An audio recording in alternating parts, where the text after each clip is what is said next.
Vishnupadaya Krishnapastaya Bhutale Srimate Bhaktitirtha Swaminiti Namine Namaste Krishnapadaya Prabhupada Shatatmane Gaura Karuna Shakti Bhaktitirtha Iti Namine Namaham Vishnupadaya Krishnapastaya Bhutale Srimate Gaur Govinda Swaminiti Namine Namaham Vishnupadaya Krishnaprastaya Bhutale Srimate Bhaktivedanta Swaminiti Namine Namaste Saraswat Devam Gauravani Pracharine Nirvisesha Shunyavad Paschate Desatarine Om Ajnana Timurandasya Jnananjana Shalakaya Chakshurunmiritamena Tasmai Sri Gurave Namaha Sri Chaitanya Manobishtam Stapitamena Bhutale Swayam Rupa Kadamahyam Dadati Swapadantikam Vandeham Sri Guru Sri Yuta Kamalam Sri Gurun Vaishnavamscha Shri Rupam Sagrajatam Sahagana Raghunathanvitam Tam Sajivam Sadvaitam Savadutam Parijana Saitam Krishna Chaitanya Devam Shri Radha Krishna Padan Sahagana Lalita Vishakan Vitamscha He Krishna Karuna Sindho Dinabandho Jagatpate Gopesha Gopika Kanta Radha Kanta Namostute Tapta Kanchana Gaurangi Radhe Vrindavaneshwari Vrishabhanusute Devi Pranamami Haripriye Vanchakalpatarubhyascha Kripasindubhye Cha Patitanam Pavanebhyo Vaishnavebhyo Namo Namaha Sri Krishna Chaitanya Prabhu Nityananda Shri Advaita Gadadhar Srivas Adi Gaur Bhakta Vrindam Hare Krishna Krishna Krishna Hare Hare Hare Ram, Ram Ram, Hare Hare, Hare Krishna, Krishna Krishna, Hare Hare, Hare Ram, Ram Ram, Hare Hare, Hare Krishna, Krishna Krishna, Hare Hare, Hare Ram, Ram Ram, Hare Hare. Namo Namo Aniruddhaya Hrishikesha Indriyatmane, Namaha Paramhamsaya Paramatmane.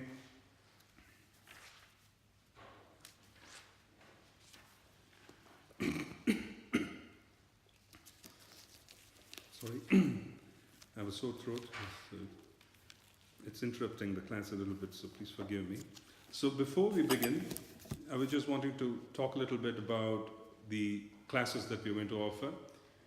And I was reflecting on what we could do when I'm here, when he invited me, Simon invited me, and he said, please come down here and we could have some classes. Then I was reflecting on what we could offer. Then I decided, I was just reflecting on my contact with different devotees around congregations around the world, many people who I'm in touch with, basically through some counseling that I do. As a consequence, I have a very close view of some of the challenges which devotees face because I have personal conversations. So that experience basically brought forth, certain ideas that I wanted to share. So I was thinking that we should start with coming in touch with the basics by understanding the goal, understanding the process, understanding the support system which is being offered, and then from there we would be able to lay out the proper foundation that is required for us to take off. So my reflection was we should start with the Bhagavad Gita, because the Bhagavad Gita is a treasure trove of instructions. The Bhagavad Gita is the basic book that we have, but it is also considered to be the basic book by so many other sampradayas and personalities. Even the impersonalists consider the Bhagavad Gita to be instructional in their basic endeavor. So the reason why the Bhagavad Gita is considered to be the basic book in our situation is because the Bhagavad Gita lays down the rules of the game. It basically gives us what we ought to be doing for us to be able to even approach the mission of Lord Chaitanya with the proper consciousness and the proper approach. The Bhagavad Gita practically is laying the foundation for us to be able to approach this extraordinary mission of Lord Chaitanya. Why is the mission of Lord Chaitanya so extraordinary? Why is it so special?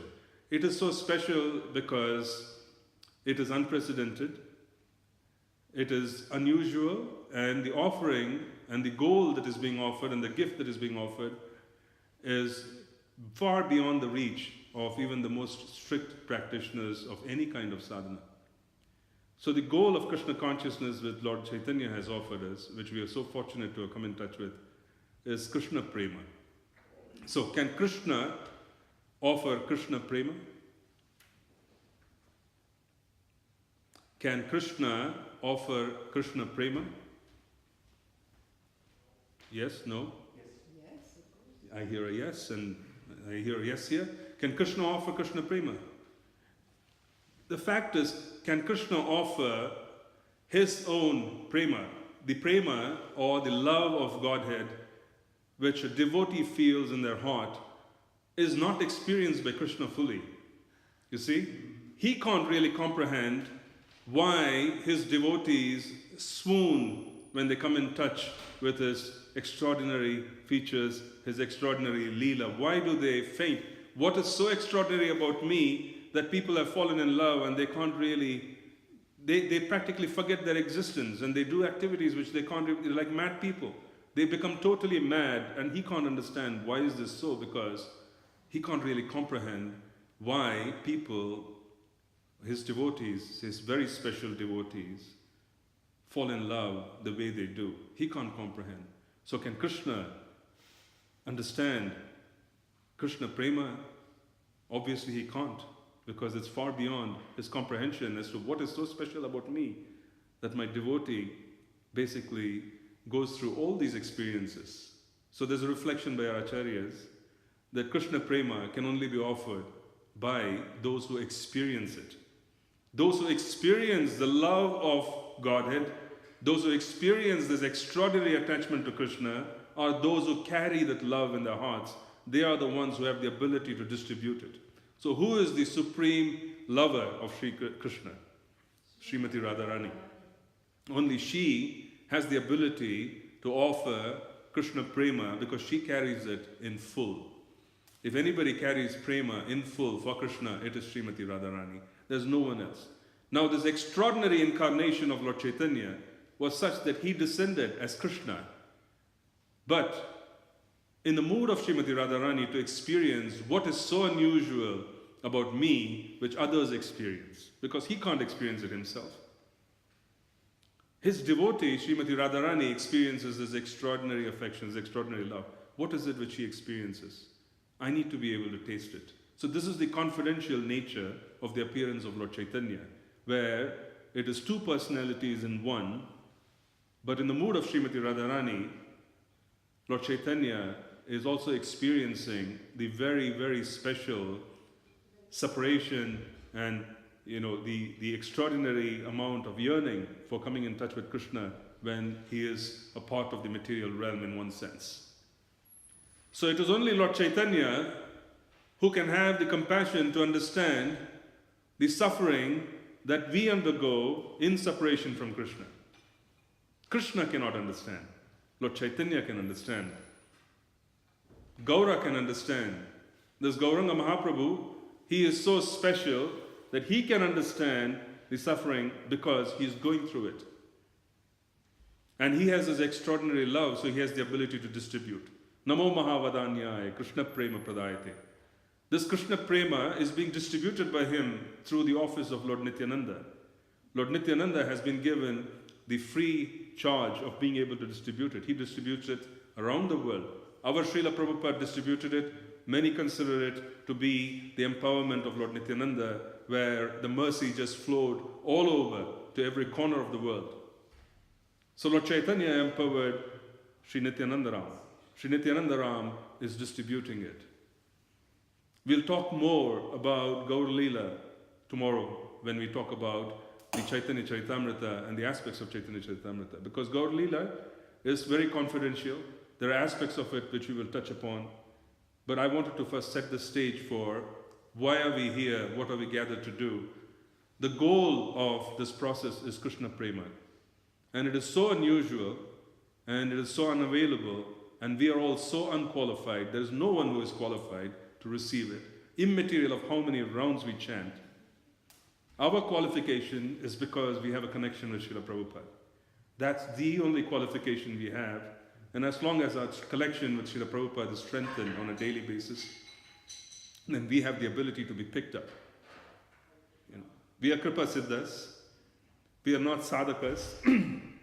We are not sadhakas as in the Goswamis who sat under trees, did not eat, did not drink, they just chanted.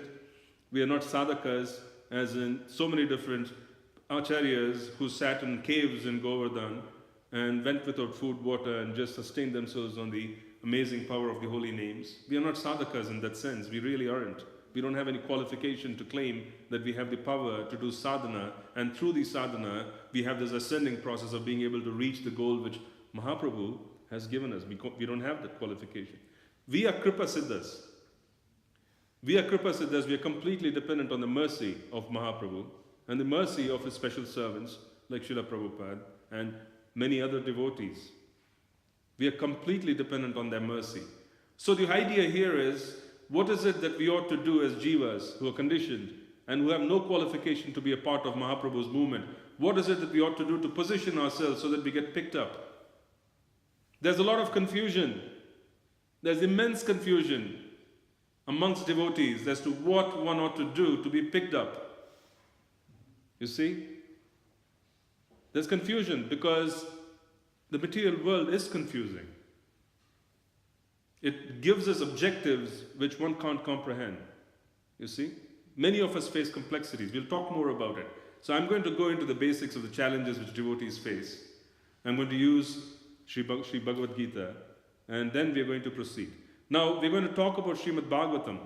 Our acharyas have opined, have given their opinion that if there's anybody who is qualified to approach Srimad Bhagavatam, they are devotees of Lord Gauranga. If one has the objective of prema, then Srimad Bhagavatam is typically, it is the text that can completely be absorbed and understood by those who have the objective of prema. It has been written and compiled for those whose objective is prema. It has been written and compiled for those who are a part of Lord Gauranga's movement. It's a very, very special connection between the devotees of Lord Gauranga who are aspiring for prema, and they're coming in touch with Srimad Bhagavatam. So one learns how to approach the Srimad Bhagavatam by studying the Bhagavad Gita. And one learns what is the nature of prema when they come in touch with the Bhagavatam, when they start living the verses of the Bhagavatam. When the chanting process is pure, and what is Shuddha Nam? We keep hearing about it. Shuddha is pure, Nam is the name of the Lord. What is Shuddha Nam? So there is Nama, and then there is Shuddha Nama. There is Nama, that is Nama Aparad. Haridas Thakur talks about it in Harinam Chintamani. There is Nama Aparad, there is Nama Bas, and then there is Shuddha Nam. So what is Shuddha Nam? Basically, what is Nama Aparad? Offensive chanting is basically what most of us do because we harbor many, many desires other than wanting to just chant the holy names. So, Nam Aparad, we'll go into it as well, as to how it occurs and the nature of it today and tomorrow.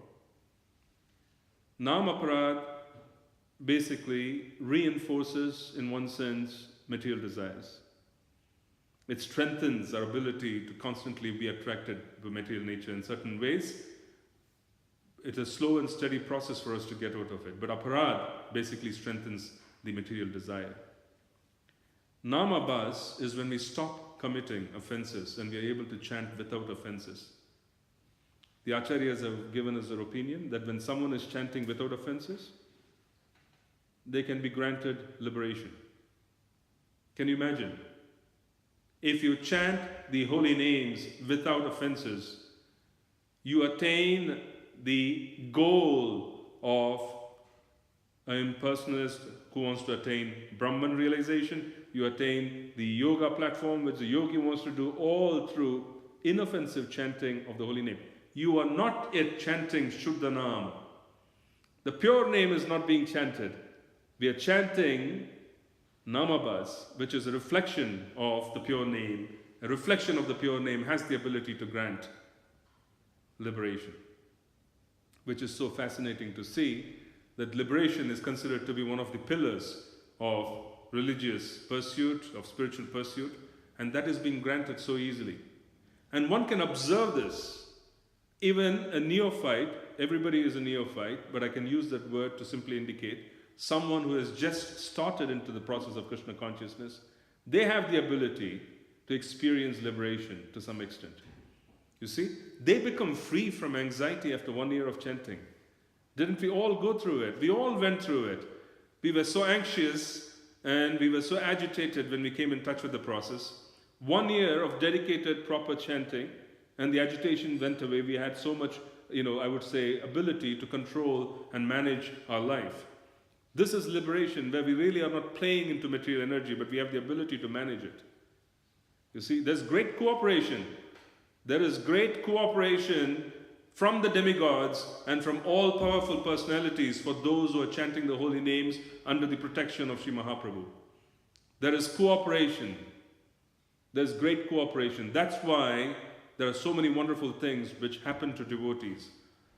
That's the reason why devotees are able to move forward, because there's such cooperation, simply because they're connected to Mahaprabhu and they're chanting and they're part of the Yuga Dharma.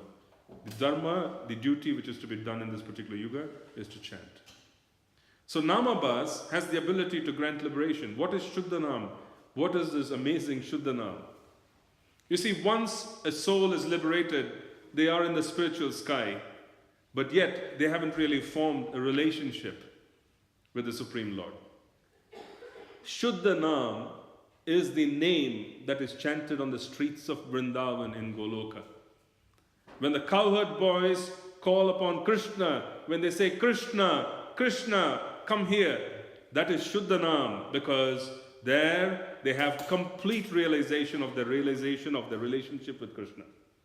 They know exactly who they are in their relationship with Krishna. They know exactly the activities they have to perform in that relationship, the seva that they have to perform. They also know what is it which they desire. So when this particular information is fully obtained in terms of what is my sambandha with Krishna, and what is the abhideya, the process of being able to serve him in that particular connection, and when it is fully realized, which is, it is realized in Goloka, Mother Yashoda calls upon Krishna, she doesn't really have to concoct and work on a relationship. She is fully aware and she is fully in the relationship with Krishna as his mother. So are the case with the other older gopis. So is the case with every resident of Vraja. They all know what is their relationship with Krishna. There is no ambiguity, and they call upon Krishna with deep love, with intense love, because the relationship is established. The sambandha is established. You see? Since this relationship has begun, there's deep love, and they're calling upon Krishna. Now when they call upon Krishna with complete knowledge of the relationship, that is Shuddhanam. That is Shuddhanam. You see, that is our goal. We eventually, when we talk about prema, we eventually want to understand what is our address in Goloka. Which street do we belong to? Which village are we a part of? Who is it who is going to manage and take us closer to Srimati Radharani and Krishna's service? Who are we attached to in terms of the leaders of the cowherd boys, the cowherd girls, the older persons? Ultimately, we need to know all of this. We need to know who is our father, who is our mother in Goloka, who are our siblings, what are their names? Who is it who is going to be leading us to Krishna? What is the service that I do? This information is contained in the holy names. When we chant very sincerely, the goal of prema comes with all of this. One attains complete knowledge of all of this information when they chant the holy names in prema. Ultimately, you know everything. It happens even before that. So the ultimate goal is first reach the point of inoffensive chanting, namabhas. When the inoffensive chanting starts, then the acceleration is very rapid. Until there are offenses, we put in 20% into the good stuff and 80% into the struggles of keeping away the bad stuff. You see, when a devotee chants, 80% of the energy goes in ensuring that we keep awake, 80% goes in somewhat in terms of pushing this thought away, pushing that thought away, pushing this distraction away. keeping this out of the mind and keeping that out of the mind. 80% goes there, 20% is contributed into chanting the holy names. But as we become free from these afflictions, 100% goes into chanting of the holy names, or it becomes 80% into chanting, 20% into distraction as we make progress. Then we have the ability for rapid progress. So being able to chant without offenses is the primary goal of devotees. But then why do we commit offenses even though we chant we chant the 10 offenses every morning, we are aware of it, practically every class touches upon offenses. Why do we do it again and again and again, even though we know it? This is a question that we want to address as well. We want to address many, many things that are more practical. These are challenges which everybody faces. We are not talking fiction. We are not interested in philosophy either. If you can't practice it, if you can't implement it, you can't go closer to the goal. What is the purpose of talking philosophy? This is entertainment otherwise. So the point we want to make here is that prema is the goal, but prema comes with so many different amazing features, and it has so many different features in terms of us being able to get to it. There are so many different amazing stages which we're going to touch upon in the next 2 days. And we need to understand how to position ourselves properly so that we can go from one to the second, to the third, to the fourth stage. We are able to identify, at the very least, one should be able to identify the pitfalls. When you walk on a road, at least be able to see where the potholes are, so we don't fall into it. At the very least, we should be aware of what is happening in life. Srila Bhakti Siddhanta Saraswati Thakur, he made a statement. This was back in 1920, when the environment was not as agitated, as intense as it is today. He made a statement that for an average Atma, for an average Jiva, for a soul, it would take 3 lifetimes for them to reach Godhead. First lifetime to clear the anarthas. Second lifetime for them to be able to reach the point of beginning to walk into love of Godhead. Third lifetime, they condense all their experiences and are able to move forward and take off. 3 lifetimes. This was 1920, and those days people used to chant 64 rounds minimum.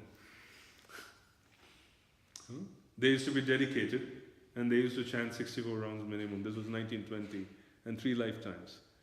So shouldn't we understand what is the pitfall? What is it that we are really walking into? What are the pitfalls, and how do you protect yourself from all of this? So basically, we're going to touch upon those challenges. So, what are the verses in the Bhagavad Gita which talk about the goal? Let's first talk about that first.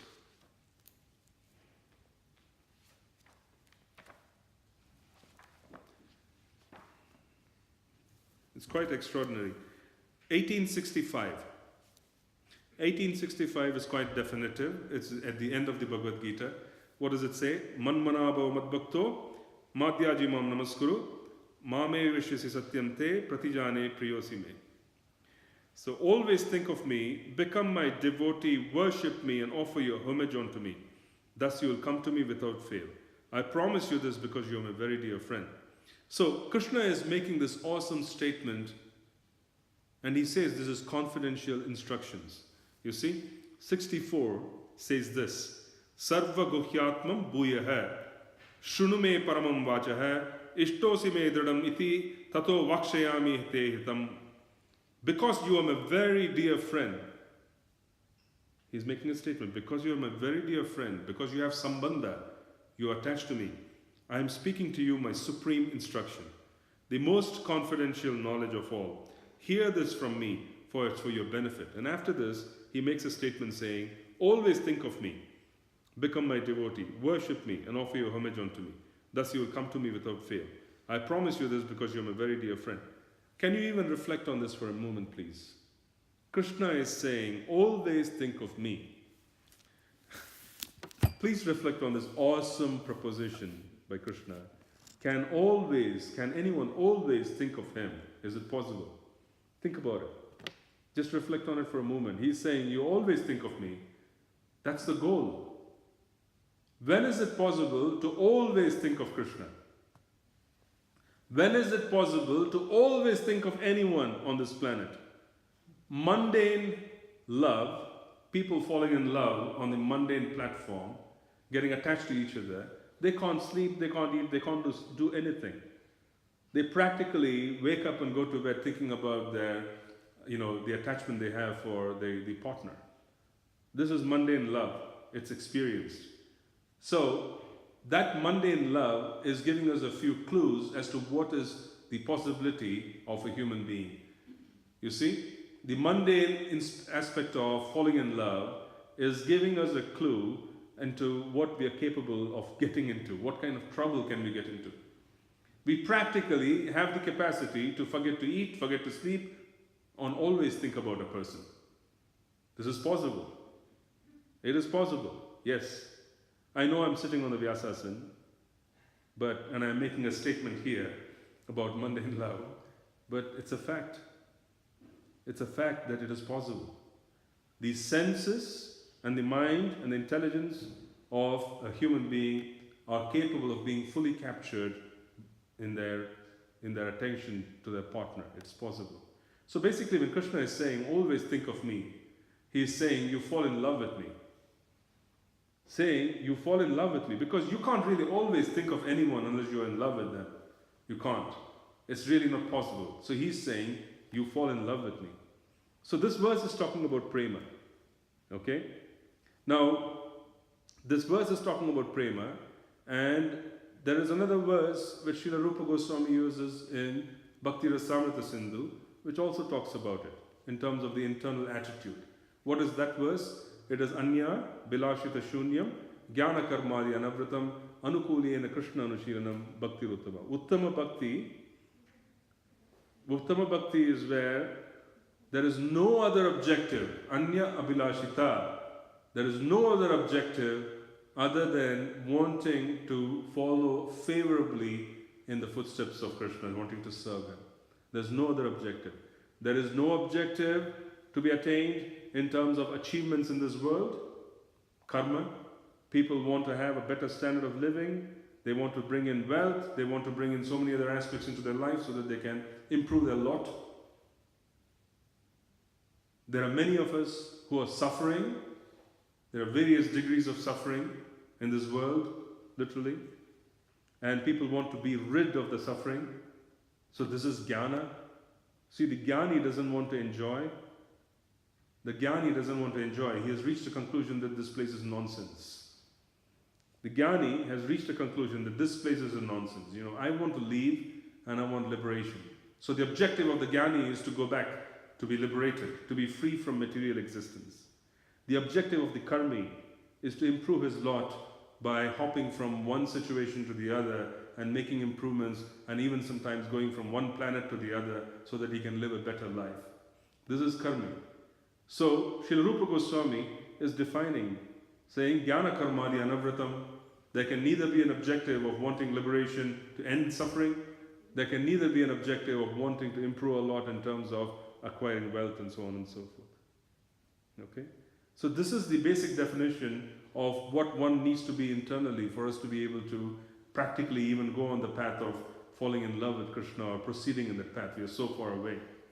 Now, there is one verse in the Bhagavad Gita which defines us, which practically tells us who we are, where we are. We'll talk about that now. Yeah, this is 7.16.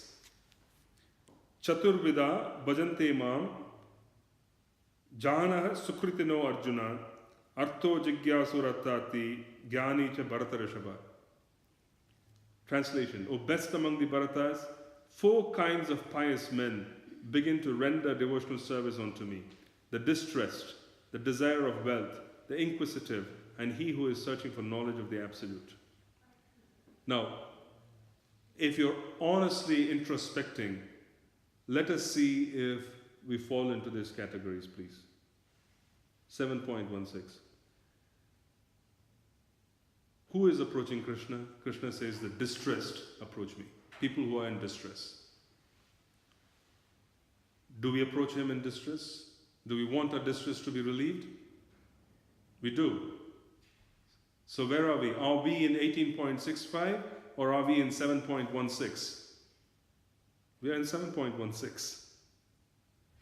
Our journey is in 7.16. And we need to go from verse 7.16 to 18.65, where we don't want any kind of relief, neither have we have any aspiration for progress in this world. All we want to do is chant the pure name.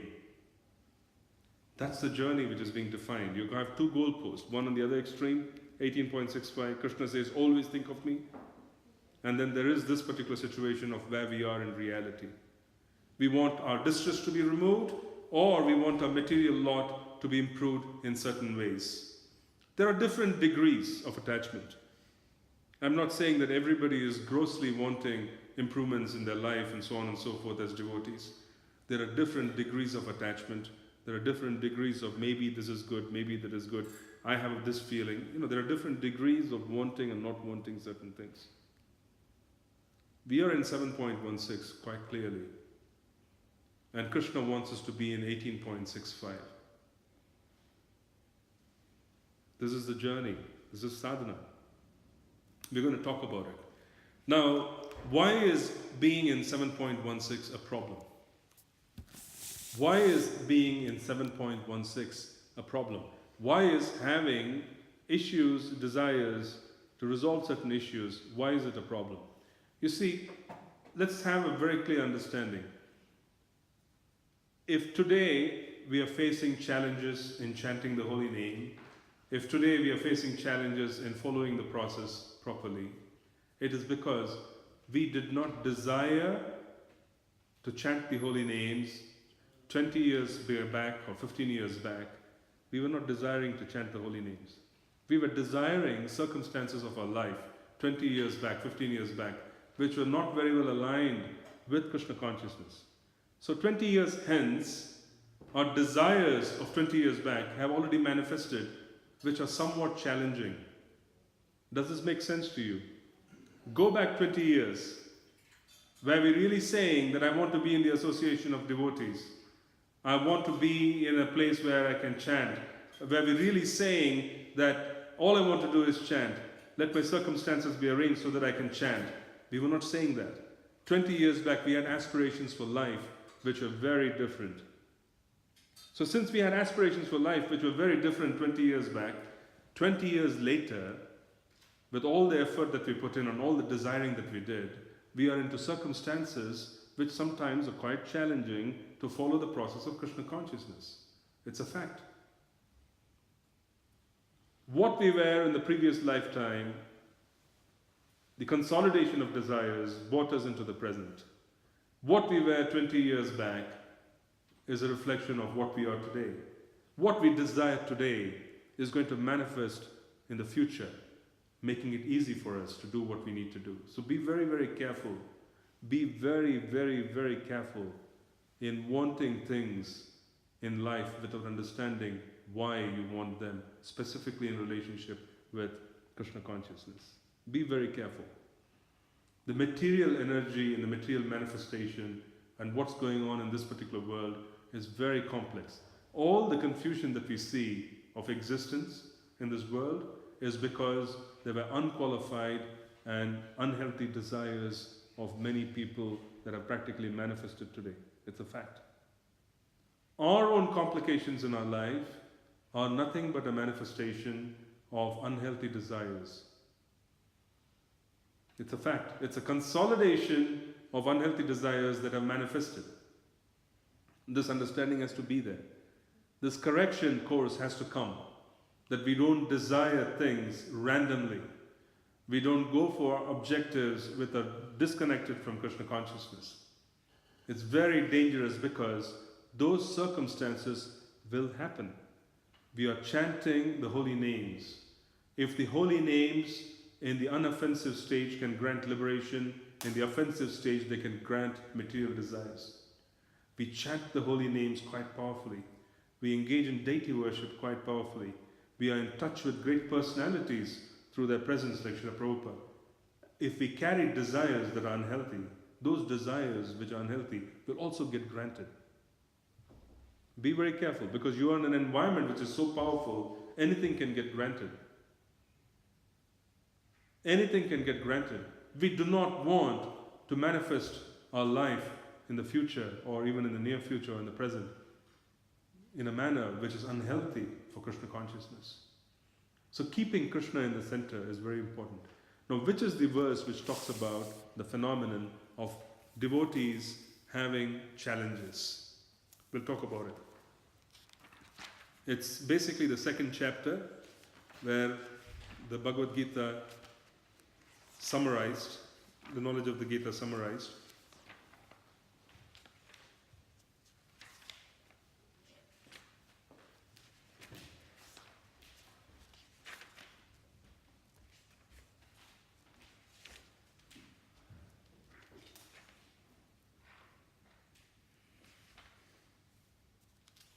It's 2.54 and 55.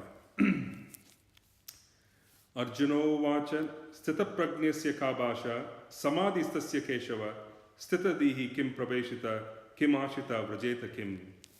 Arjuna said, O Krishna, what are the symptoms of one whose consciousness is thus merged in transcendence? How does he speak and what is his language? How does he sit and how does he walk?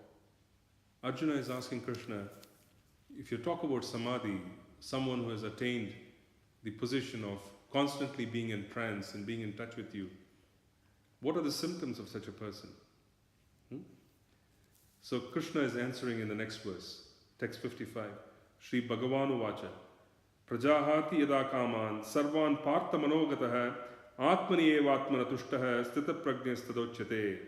The Supreme Personality of Godhead said, O Partha, when a man or woman gives up all varieties of desire for sense gratification, which arise from mental concoction, and when his mind is purified finds satisfaction in the self alone, then he is said to be in pure transcendental consciousness. The mind is capable of accepting and rejecting, accepting and rejecting. What is good today for the mind is bad for the mind tomorrow. It will say no, reject this. But just 5 days back, it accepted it. The mind is in the business of accepting and rejecting. Sankalpa, Vikalpa, Sankalpa, Vikalpa. Krishna is saying, give up this mental concoction. A way to understand the complexity that we face is as follows. What is the problem with 7.16 after you have powerfully come in touch with the process of Krishna consciousness? 7.16, having material desires, having a desire for wealth, having a desire to resolve issues, that is okay when you come in touch with Krishna consciousness in the early stages. But after receiving many instructions, and after chanting and after coming into touch with Krishna consciousness more closely, after going through the first and the second initiations and so on, still being situated in the definition of 7.16 is a problem.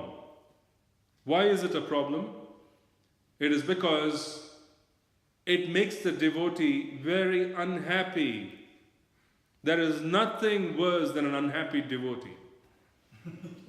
There's nothing worse. If a devotee is unhappy, if a devotee is sad, there's nothing worse than that. Why so? Because they are in touch with supreme Ananda.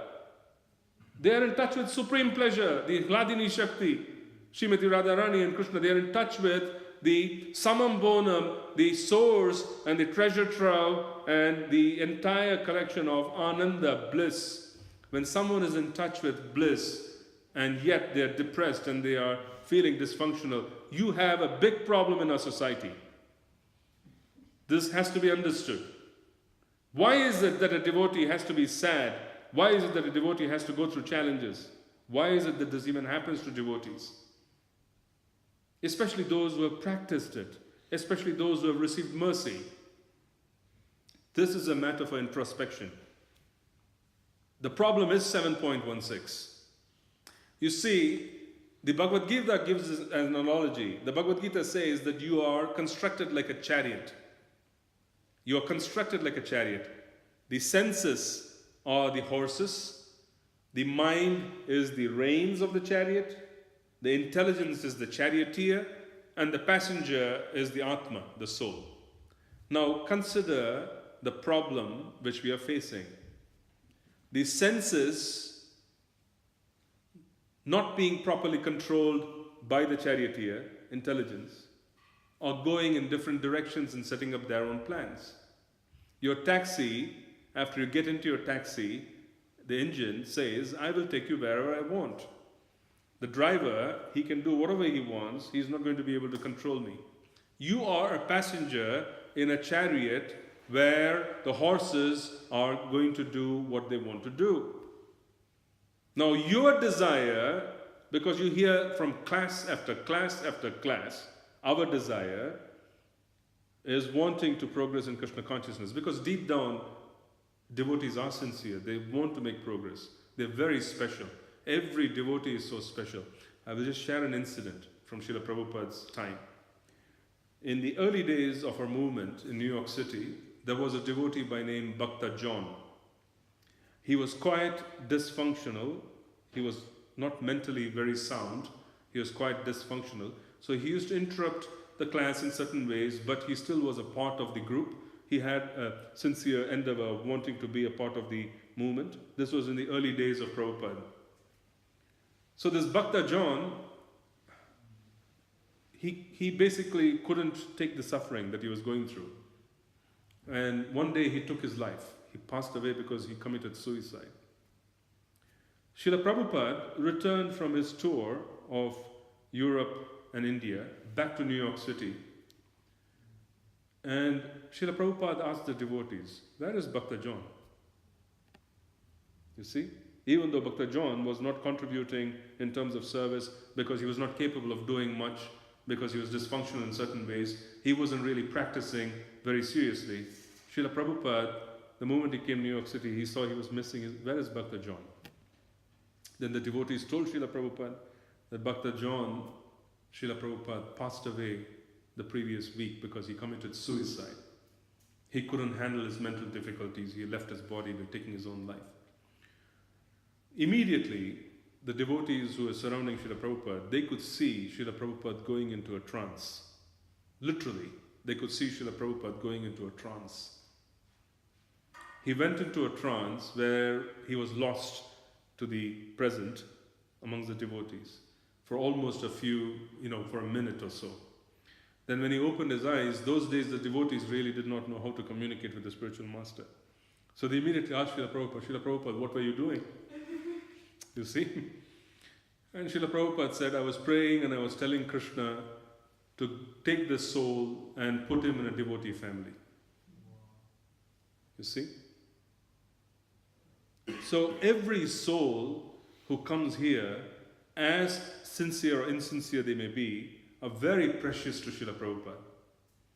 This should be our attitude as well, because when we look at devotees who come in, we want to look at them as Prabhupada's souls. We may agree, we may not agree with them on so many different counts, but Srila Prabhupada has brought them into the temple, has brought them into the movement. They are Prabhupada's property. And Prabhupada is very compassionate towards them. So in that sense, every soul who comes in here has had Sukriti, and we'll talk about Sukriti as well tomorrow. I'm pushing so many things tomorrow, I don't know what I can do in terms of time. Yeah. So we'll talk about Sukriti. We'll talk about the concept of building credits. Everybody needs credits. We'll talk about it tomorrow. So this Sukriti of being a part of this movement is being granted to those who are a part of this movement. So we should never take them as ordinary people. If they've entered into our movement and if they're attracted to the movement, they're practicing, consider them super special. How many in this world are doing it anyways? It's a small, tiny fraction if you were to look at it. So they are very special, these devotees. So when these devotees who are very, very special, they come in, they still can go astray. They can go all right because they are doing things which they want to do, but at the same time they can't manage. Just imagine this particular situation. A devotee at some level has aspirations of wanting to be sincere in their devotional service. This devotee is the Atma who is sitting in the chariot. The senses have made their own plans of how they want to engage in the world, and they're leading the chariot here and there. The mind has no control. The intelligence is lost. So now this is a person who has desires deep down of wanting to do the right thing, but yet the different components of their existence do not cooperate. The senses have their own plan. The mind has its own plan because it's contaminated with lust. Intelligence has its own plan because it's contaminated with lust. And the poor passenger sits there and leads his existence of having desires of wanting to chant and wanting to make progress. This is called a fragmented, broken down existence. This is a fragmented existence. You cannot be happy living in a broken house, a house which is constantly falling apart. Many of us are trying to do that. You can't do it. You can't sustain it. Maybe a short time you can sustain it. You can't sustain it for a long period of time. And Krishna consciousness is a long haul. We are in a 40-year game. We are not in a 1 year, 6 months, let me just try this for 6 months and I'm going to achieve it. We are in a long haul. We have big plans of 40 years, like till the moment of death and even beyond. So we lead a very fragmented existence when we allow our senses to make their own plans. We lead a very fragmented existence when the mind has its own charter. We lead a very fragmented existence when we do not have the ability to train our intelligence to come in touch with transcendental truth. This is a fragmented existence. This is like a broken down car where the engine, the driver, and everything has their own little plan, and we are the poor passenger. Sure, even though we are devotees, we'll be very unhappy.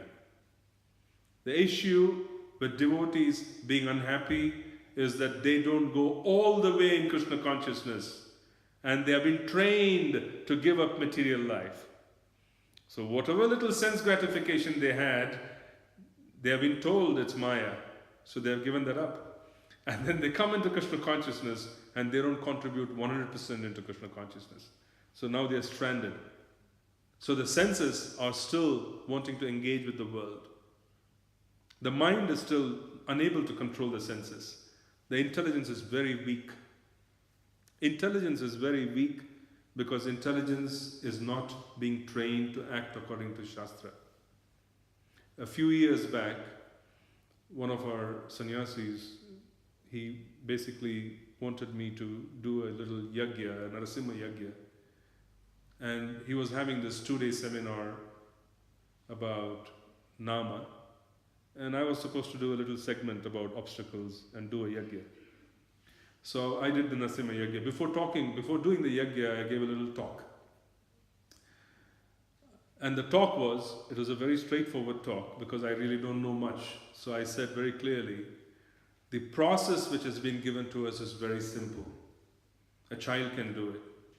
Chanting 16 rounds every day is not a challenge. Taking out 120 minutes out of 1,440 minutes in 24-hour period is not a challenge. Our process is very simple. What do? We eat better than most people. Don't we all? We eat much better than most people. We have a clean life. So we have a much better quality of life than most people do.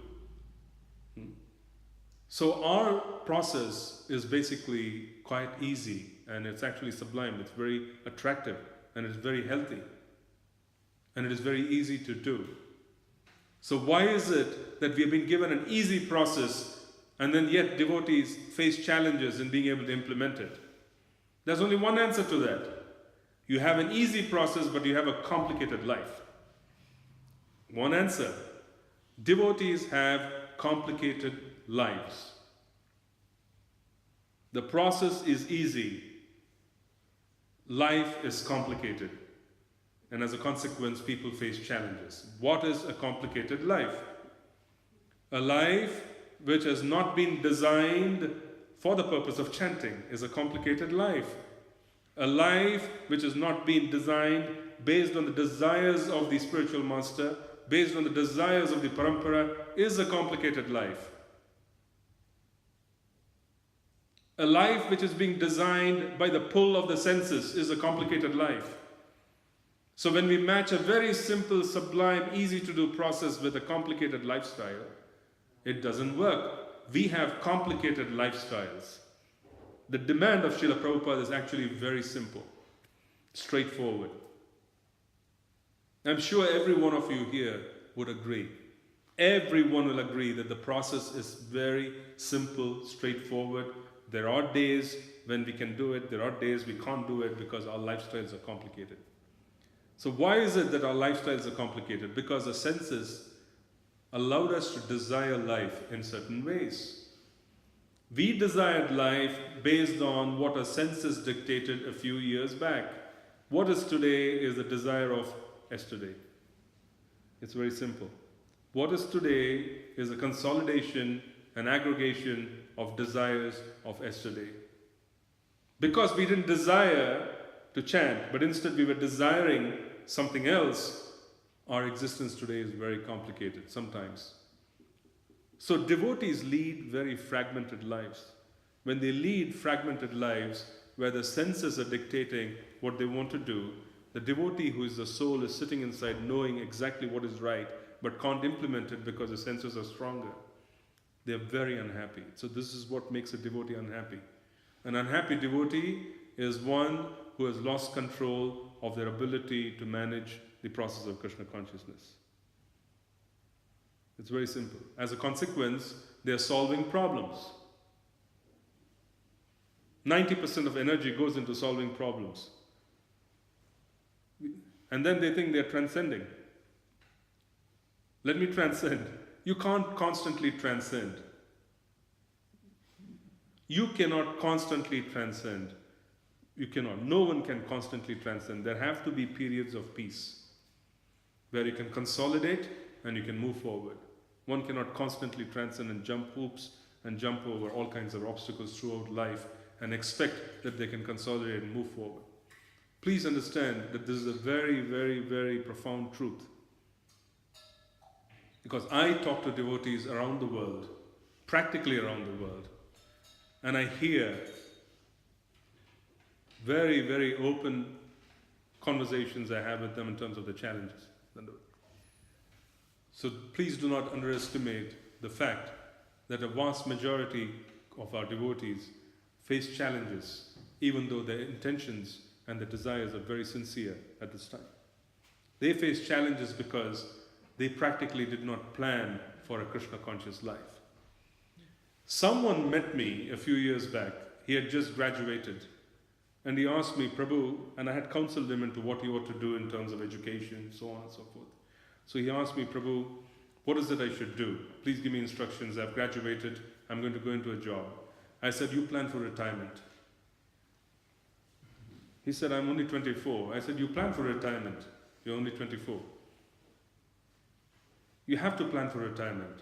And then I told him this very clearly. We need the platform of goodness for us to take off. Please understand it. Our entire process is dependent on us being sattvic, in the mode of goodness.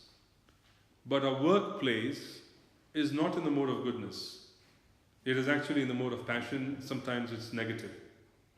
So when we go from an environment, an objective of wanting to be in the mode of goodness, but we plug into an environment of passion, we develop desires based on that environment. So as devotees, for most part, who are going to be working in congregations who are going to be working outside as employees, please understand that every day you are going out into an environment which is the opposite of what you ought to be in. So it's important for us to realize that our objective is to chant, because we have already been taught what makes us happy. Isn't that amazing? Isn't this amazing? Just reflect on it. We have already been educated and given experiences on what makes us happy. 99% of the population in this world do not know what makes them happy. We are a small percentage who know what makes us happy. Can you imagine this? It is just amazing. When a child, for instance, in our movement, when a small child, they've already figured out what is going to make them happy. They already figured out they need to be with devotees. They already figured out kirtan makes them happy. They already figured out prasadam is very important, makes them happy. They already are looking forward to the Dham trips every year in India. A young 10-year-old in our movement has figured out life. It's not ordinary. Please understand this. It's very profound that a 10-year-old has figured out what makes them happy. 99% of the population outside, perhaps 99.9, do not know what makes them happy. They are still in the pursuit and the search of happiness. We have been granted information on what makes us happy. We have had experiences. Even if we have just begun Krishna consciousness for 2 years, 1 year, we have had experiences of distinct happiness which we have never experienced in our life before. This is our great good fortune. This is our extraordinary good fortune. So when you know what is going to make you happy, isn't it prudent for you to do more and more and more and high quality of that business which makes you happy? Why is it so difficult for us to understand this simple formula that we know what is going to make us happy? Why are we doing the opposite of what is going to make us happy? It's astonishing when you go across and devotees plan for things which are going to distinctly make them unhappy. They have been told what is going to make them happy. And their planning does not include what is going to make them happy. They go in the opposite direction. Let me figure this, let me figure that out. Maybe if I do this, I'm going to be happy. Maybe if I do that, it's going to be happy. Maybe this temple is not okay, maybe I'll go to the other temple. Maybe I'll go to this city, maybe I'll go to that city. Maybe I'll do this and maybe I'll do that, and that's going to make me happy. Devotees search around for happiness after coming in touch with the entire treasure house of happiness that can ever be available. We already know what's going to make us happy. That makes us very special. All we need to do is align life and plan life in such a way that we can get more and more and more of it. It's a simple fact. So this is the advice that I gave the young person. I told him, you're 24. If you know what's going to make you happy, position life so that you can become happy. That's prudent. That's intelligence. Why struggle? Why struggle for something which is not going to be good at all? And I'm not against growth, and I'm not against people coming up in their careers, in the profession. This is not that kind of a message. But as someone who has worked outside for many, many years, I know exactly the environment which people go into when they work. I know the environment they're going to be in for 20 years of their life.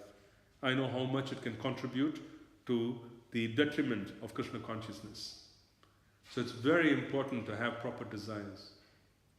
An observation which was made by my spiritual master, and it's a factual observation, was that our devotees who are, for example, brahmanas in Mayapur, wherever, priests, they join very young and they take up duties of taking care of the deities and so on and so forth.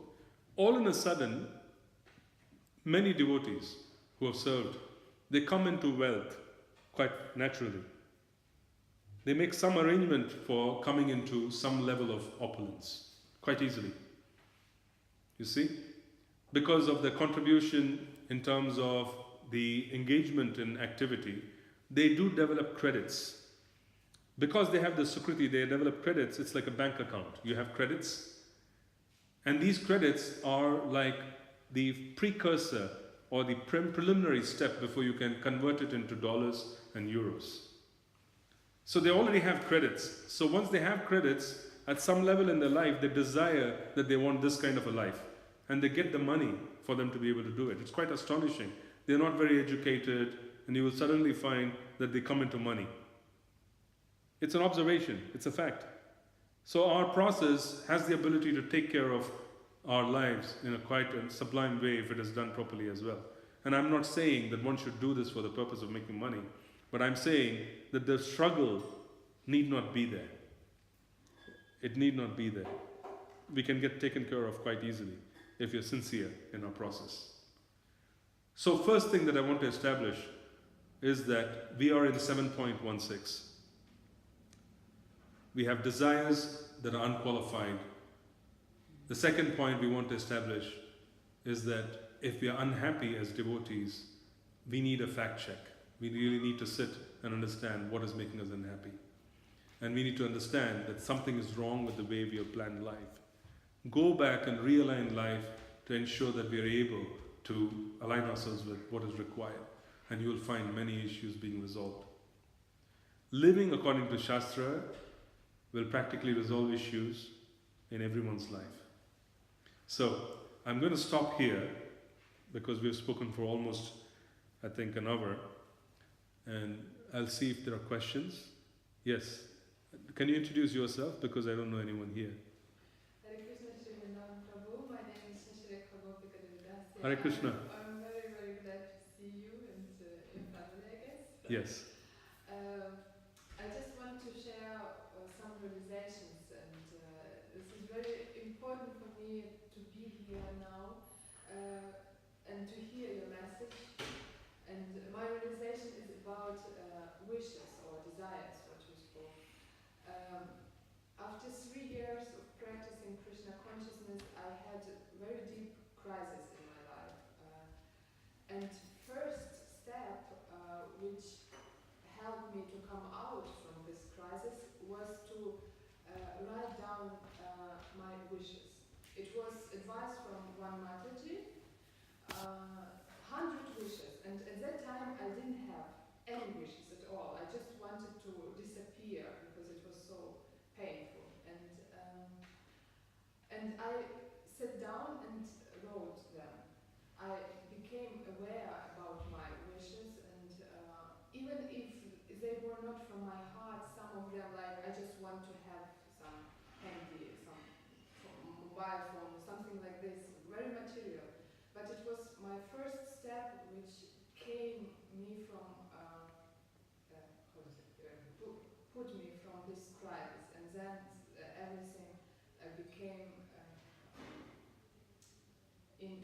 start to move. Mm-hmm. And yesterday I was hearing some very nice seminar about also wishes.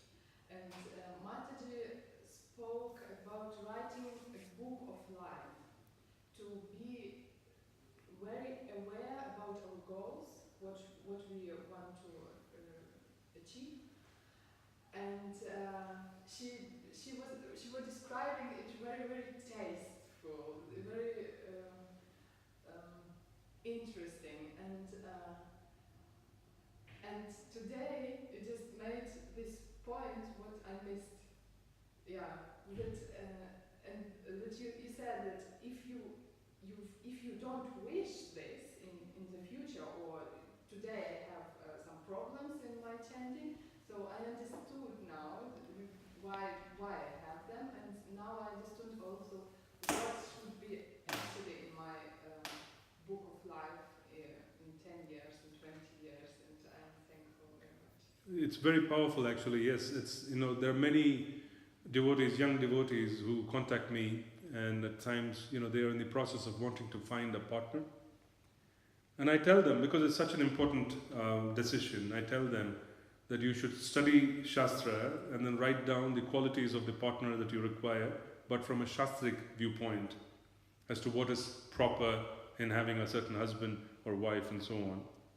Then present it to Srila Prabhupada, saying, Srila Prabhupada, if you so desire, please let me find someone who has these qualities so that I can progress further with their help in Krishna consciousness. The problem is that if you do not write down exactly what you are desiring, specifically in major areas of your life, and you're participating in a very powerful sadhana and a process such as ours, where things can change and manifest just because you're a part of it. If you do not write down, plan for it, and align it with Shastric conclusion, then you would end up manifesting a future which is not conducive and very unhealthy for Krishna consciousness. Let's understand this. It's very simple. The demons who are described in the Puranas, the demons described in, for example, the Ramayana, wherever, they were so smart that they figured out that they needed to do something. They wanted to achieve some power. And they figured out, to achieve this power, who can grant me this power? Then they figured out what is a specific mantra to chant. And they said, if I need this, I need to chant this mantra and bring this person, please this person so that they can grant me. And they sat down and dedicated year after year, year after life, just chanting the mantra to please that specific demigod so that they can attain a certain goal. If demons are so smart, why aren't devotees smart enough? Why can't we do the same thing? We know what we want, what we need, given by Shastra, given by the Acharyas. And we know what the mantra is. There is no second or third mantra. There's Mahamantra. All we need to do is just dedicate ourselves, but align everything according to the statement of the scriptures. If you don't do it, you're going to allow your senses to dictate what your future is going to be. It's very important. Even in looking for a partner, for instance, if you don't write down according to Shastra as to what is conducive in a wife, what is conducive in a husband, and then reflect on it to say that this is what I want, because the Shastric conclusion will help me become a better person in terms of Krishna consciousness. If you don't do that, then the problem is. If you don't do that, then there's a problem there. Because you're going to be manifesting a future which you have no control over and which is not going to be conducive for Krishna consciousness. So it's a good point. Write down. Please write down your desires. Examine them in light of Shastra to see if they're going to help. It's very important. Any other question or comment, please? Yes, Mataji. The back. I hope you understand. My name is Anita Maradika Devidasi, and I hope you understand what I want to know. What I want to know is Bhaktisiddhanta Saraswati Thakur just said once, first comes destruction and then construction. Maybe you know about it and what does it mean? First comes destruction, Yeah. and then comes construction. Yeah.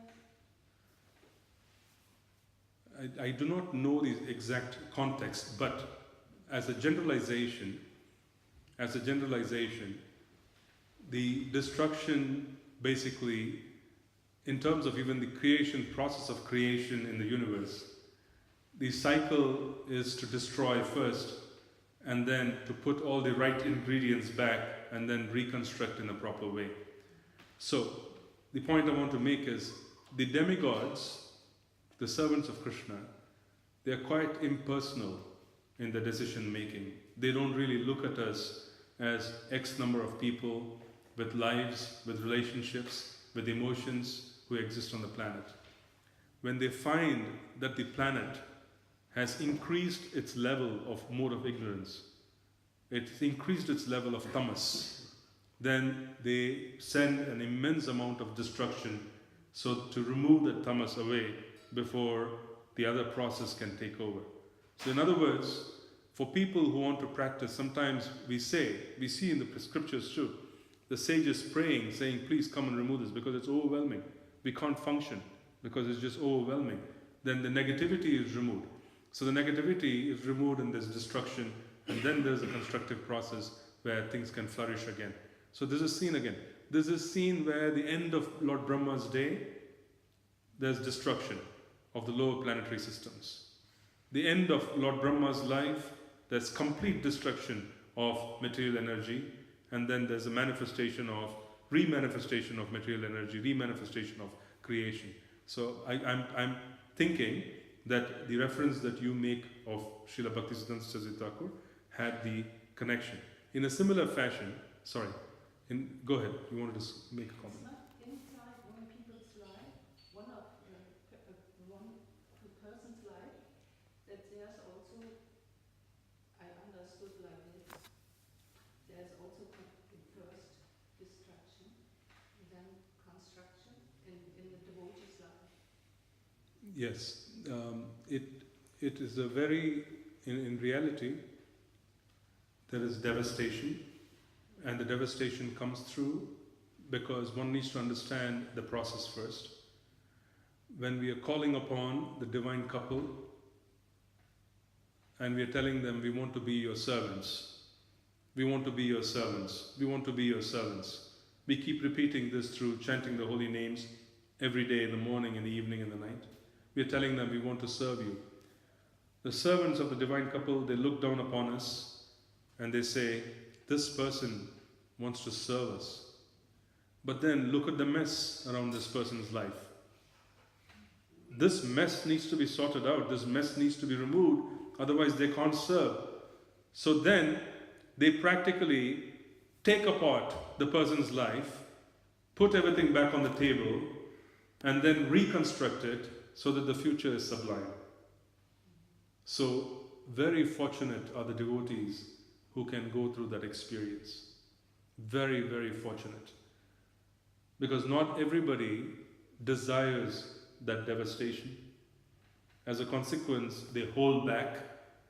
They don't really call upon the holy names with feeling, saying, I want everything to be changed so that I can chant.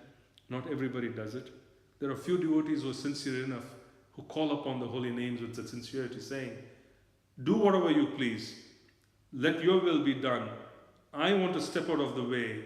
Let everything change in my life so that I can chant. To such a fortunate soul, the devastation occurs and the life gets reconstructed, and then they become extraordinarily powerful in the process and they make sincere advancement quite rapidly. So, yeah, thank you for bringing that up. It is actually very profound. You had a question? I cannot put my question really clear, it's not yet clear. Okay, please, no problem. Yes, Simon. So we might be in a situation where we know that Krishna consciousness is going to make us happy and it gives us the highest happiness. But we might lack the determination to act according to that. So it seems sometimes very difficult to keep up a determination where we really on a long term focus on the chanting, chant attentively, pray and do the things we are supposed to do. It seems like it is, I guess, in the beginning stages and up and down. Mm-hmm. But how do we get strong determination for it? And also, chanting is not always pleasurable in the beginning.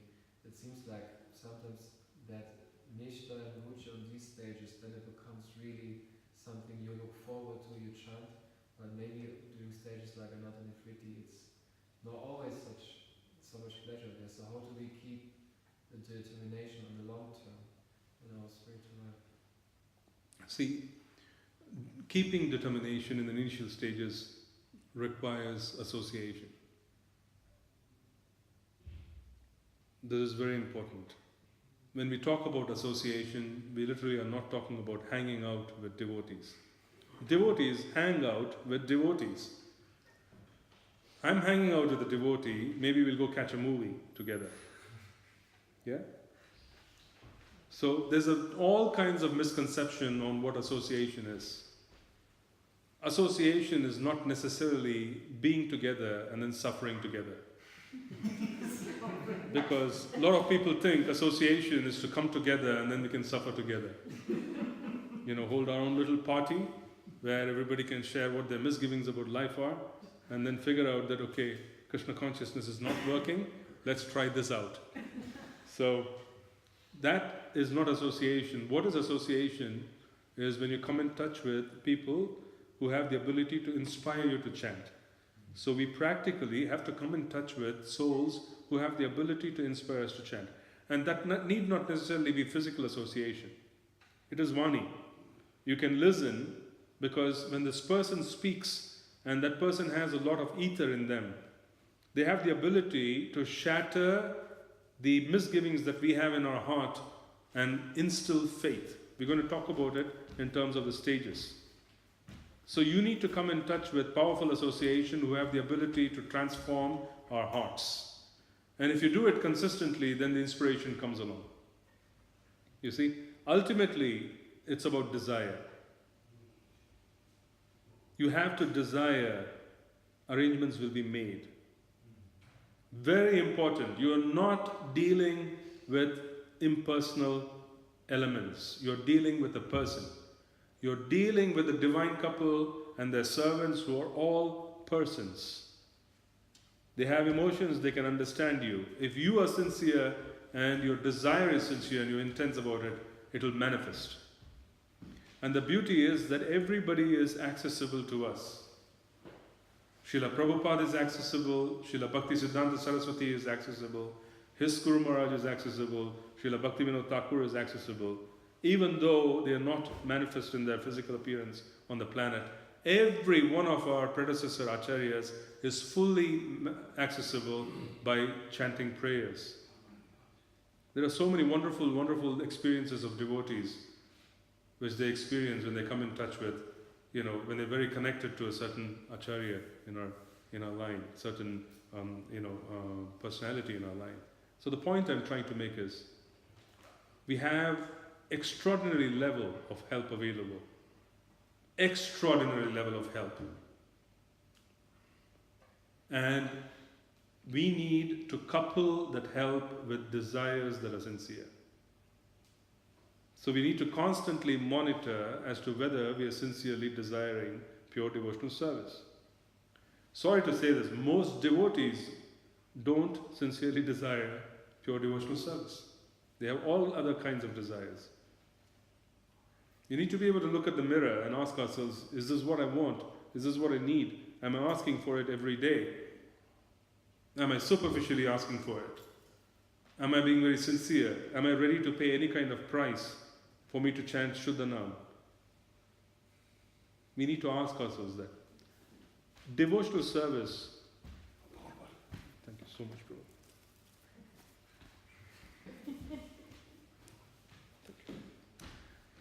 See, there's a misunderstanding about devotional service. There's a misunderstanding about our process.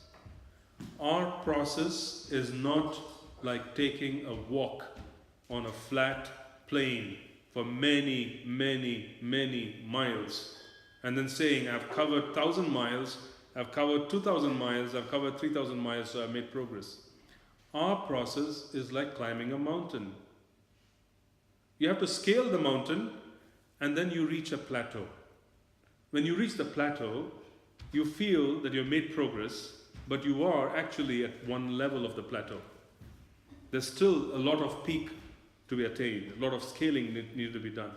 So if you don't have the attitude of wanting to constantly climb, constantly intensify the practice, and constantly making an effort to make it more intense than what it was the previous year, then the results are not going to be forthcoming.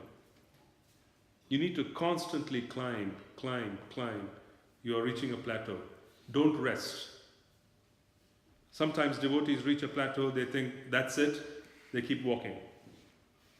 They go nowhere, they become very frustrated. And this walking can be 20 years of your life.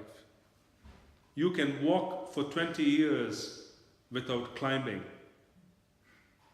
Can you imagine? 20 years can go by where you're just walking on a plain without climbing. So we need to understand, if I'm just going to do what I did last year, and I somehow expect a miracle this year, it's not going to happen. If you are at work, and if you're just going to do what you did last year, are you going to get promoted? Yeah? No. That's the same thing with Krishna consciousness. Every year, one needs to be able to calibrate the effort that they put in the previous year, and then you need to be able to improve upon it, improve upon it, improve upon it.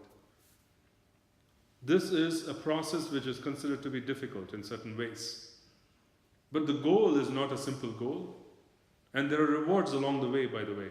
There are many rewards to be attained when you scale peaks. Krishna knows where to keep the carrots.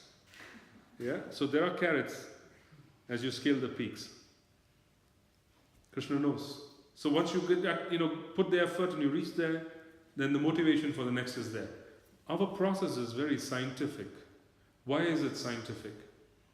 Whoever practiced and attained results 500 years back, they've recorded their practice and they've recorded the results which they obtained. If we are also able to put in the same practice, we can see the same results. So it's very scientific, where if you follow a certain process, you can calibrate and look at the same results as someone else did.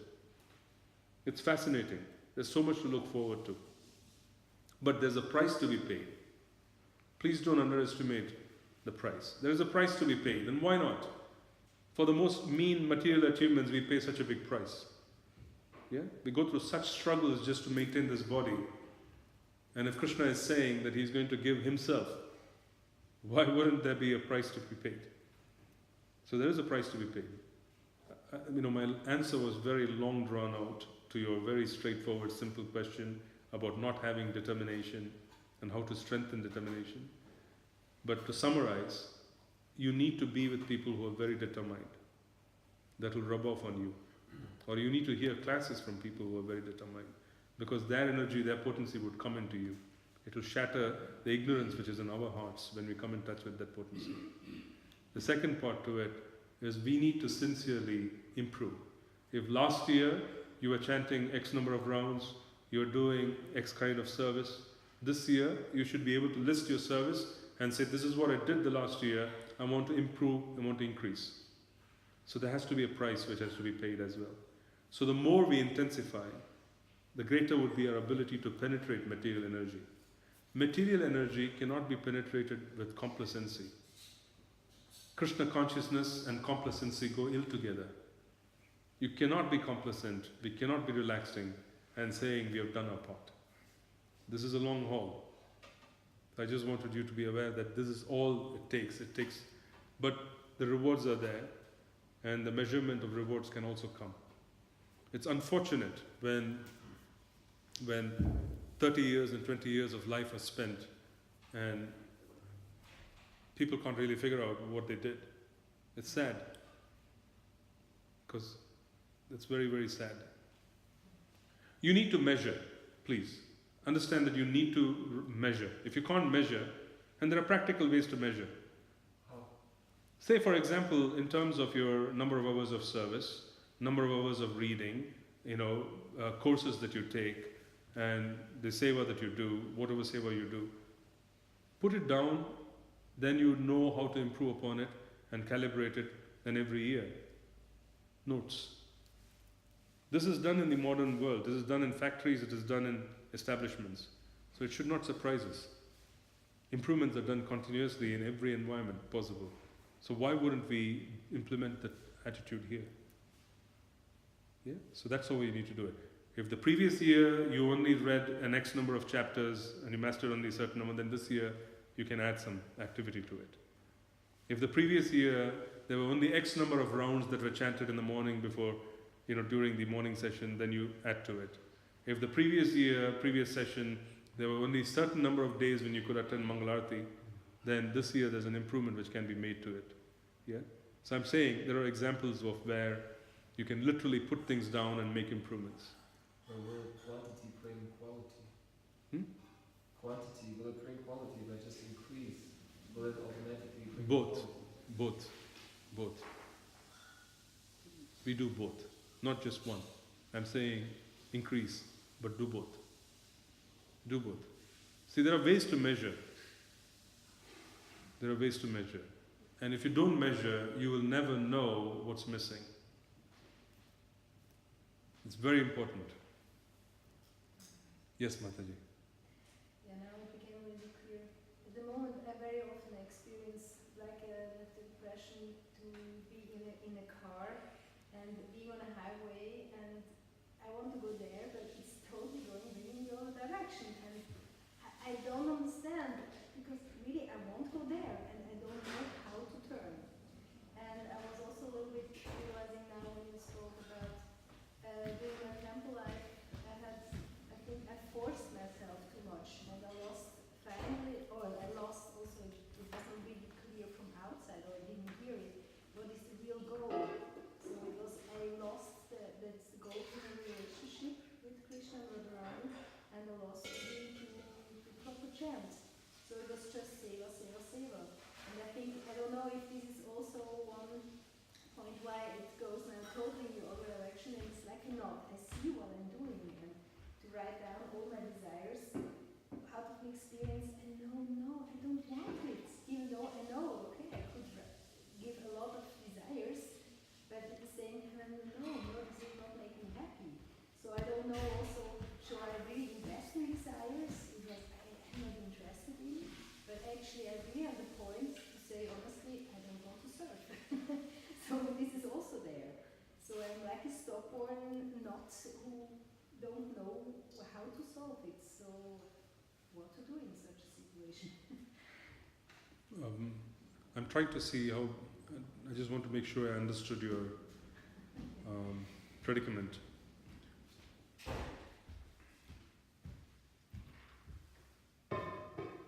See, I think first I would like to address the many, many years you said you were a part of the temple. You said you were a part of the temple? I was, and I went out. That's fine. So when you are part of the temple, and sometimes we experience so much service, there is no time to reflect, there is no time to chant. In one sense, it is fine, and I will explain why. Because when you engage in service, you accumulate a lot of credits, spiritual credits. And then those spiritual credits in themselves will allow you to experience an accelerated growth in chanting when you decide to chant. So everybody, for instance, who has served in temples or even outside, they have very intense lifestyles where they don't have much time to do things and so on and so forth. But that, in my opinion, is much better than someone who has so much time that they don't know what to do with it either. They get into trouble with too much time, because not every one of us is capable of using time, because our desires, our consciousness is not pure. Because our consciousness is not pure, we really don't know how to use time. So it's better we are in an environment where there's no time, and then we have to use every minute carefully, and we have to read, and we have to ensure that everything we do is properly done, so that we don't, waste time. So that environment is better than having a lot of time. I want to make that point because it's very important. And intensity is required for flourishing in Krishna consciousness. Intensity is required for flourishing in Krishna consciousness, as in, if you do not have intensity, as in life being very intense, and then our wanting to surrender and wanting to move forward, we will not be able to penetrate and reject Maya. It's very difficult. If life is easy, it's very difficult to reject Maya. If life is intense and we are also spiritually oriented, it is easy for us to make progress because we can reject many things which don't make any sense. Okay? So that is the other side to it. I just wanted to make the second comment. The last part about you're saying that if you don't mind, if you just repeat the challenge that you face. If you can just repeat that part. Can you just say the challenge that you face again? I want to make sure I understand. Are you German or Yeah, from Switzerland? No, maybe you can speak to someone in German and then they can translate for me if that is not very, because I was not able to get the last part as to what your challenge was. Yeah,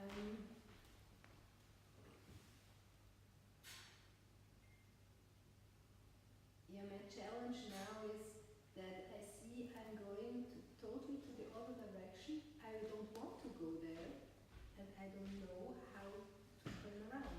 And really, I don't want to go there. Okay, so I can give you a simple, straightforward solution for a very complex problem. If you find yourself in circumstances which are the opposite of what is required for Krishna consciousness, the reason we find ourselves in such circumstances is because of our karma. Our karma is complex. As a consequence, we are put into circumstances which are very difficult, which we don't want to be in, but we are being forced into it. A very simple trick that can be used to transform that situation, and this is a very powerful trick, is to simply understand that Krishna, for some reason, you have put me here. Please reveal to me as to how I can be a better servant under these circumstances. Even though Krishna has not put you there, if you start taking it as Krishna has put me there, Krishna will intervene. You can pull him there. You see? If you buy apples in the market for a few euros, it is just matter. There's nothing spiritual about those apples. It is just plain matter. You bring those apples and you give it to the pujari, and he makes an offering to the deities, that matter becomes spiritual. So in a similar fashion, take your very material circumstances and introduce Krishna into it. And say, Krishna, for some reason you have put me here. I can't figure out why, because it does not look like a place where I want to be in. It does not look like circumstances which are helpful for me to chant. But for some reason you have put me here. Can you kindly reveal the reason for me, please? Or remove me from here.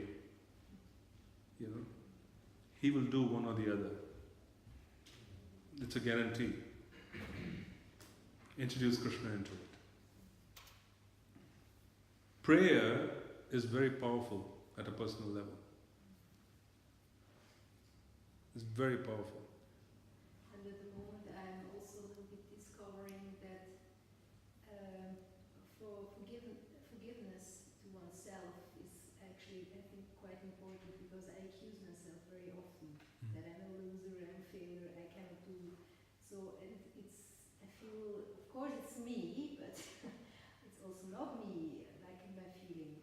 And just let it go. And this is probably then also a help to accept and to pray more sincere to Krishna. Because accepting the environment that we are in, and then having the courage to act upon it, is the process given by Mahaprabhu. Trinadapi sunichena, taroriva sahishnuna, amani manadena kirtanya sadahari. The whole process given by Mahaprabhu is Trinadapi sunichena. You tolerate your circumstances. Right? Become humble, accept it, and tolerate it. You accept your circumstances. Okay, this is my karma. I have desired it at some point. It is unhealthy, but I will accept it. Krishna, this is your arrangement. And then you act upon it with courage, making the changes that you need to make it favorable for Krishna consciousness. You will receive help, because that's where power is. Introduce Krishna into it, make the changes. Miracles will happen if you really take that up and say, this is not good for me. I can't see what is good in this for me, but I want to chant, I want to make changes. Let me make an effort. And you will receive all kinds of help and all kinds of assistance. It's how powerful it is. Because our process is to accept the environment. Our process is to accept the environment. This is the environment. And then once you accept the environment, then you start looking to see how to act in that environment. And if we know both of these, then we receive a lot of blessings because we have accepted it. Yeah. Because sometimes it is important for us to know, it's very important for us to know that Krishna is always monitoring, always watching. Krishna's servants are always taking care, even though we can't see them. So the more we acknowledge the presence of the Lord and His personal affection and love for us, the greater would be His involvement. So even though your circumstances could be distinctly material, if you say, I don't want it because it doesn't make sense to me. I really can't see any sense of my being here, but Krishna, you must have some kind of a plan.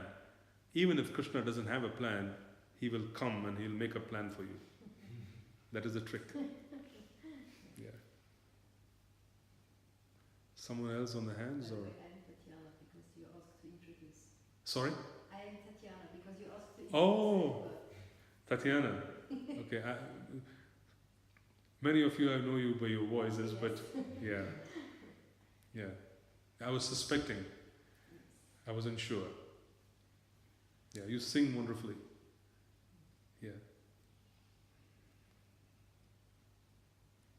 Anybody else? Any other question or comment? So I look forward to meeting everybody tomorrow. And what time is the session? 10:30. Okay, it gives me a little bit of a breather. So hopefully we will do some justice in terms of touching upon the various aspects that we spoke of more elaborately, so we can look at the journey and introspect on it, go from here to Bhagavatam, to Chaitanya Chaitamrita, look at the lives of some of our personalities who were very successful and see what they did which was right. So we could do it as well. We could do it tomorrow. So I look forward. It's a very engaging group. So small group but engaging. So thank you very much for allowing me to serve you. Srila Prabhupada ki.